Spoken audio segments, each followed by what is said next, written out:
நான் என்னுடைய சபையில் ஒரு ஃபாஸ்டிங் ப்ரேயரில் ஒரு வேதத்தை வாசிக்கிறதுக்கு ஒரு முறையை நான் சொல்லி கொடுத்தேன். நான் வாசிக்கிற முறையை நான் சொல்லி கொடுத்தேன். கர்த்தருடைய நாமத்துக்கு மகிமை உண்டாவதா. இந்த வேதத்தை நான் சொல்லி கொடுத்தா அடுத்த நாள் வெளியில இருந்து ஒரு அம்மா ஃபோன் பண்ணாங்க. அந்த அம்மா யாருன்னா ஒரு பிராமண லேடியா.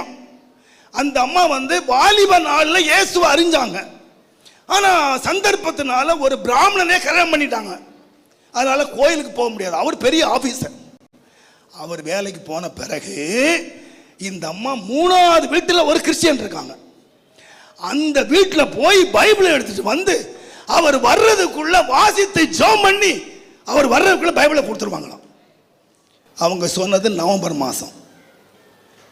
கேட்டேன், எவ்வளோ பேசுறீங்க? பாஸ்டர் 5 முறை முறிச்சு 6வது முறை வாசிக்க போகிறேன். யாரு விசுவாசி? நீங்கள் சொல்லுங்க. நம்மளை நியாயந்துக்க போகிறது தேவதூதர்களா இந்த பிராமினா? கோயிலுக்கே வர முடியாத ஒரு பிராமின் 5 முறை பைபிள் வாசிக்கிறார். நான் ஊழியக்காரர்களை பார்த்து கேட்டேன், எத்தனை முறை வாசிக்கிறீங்க? வேதத்தோடு எவ்வளோ நேரம் செலவு பண்ணுறீங்க? ஏன் உங்களுக்கு சமாதானம் இல்லை?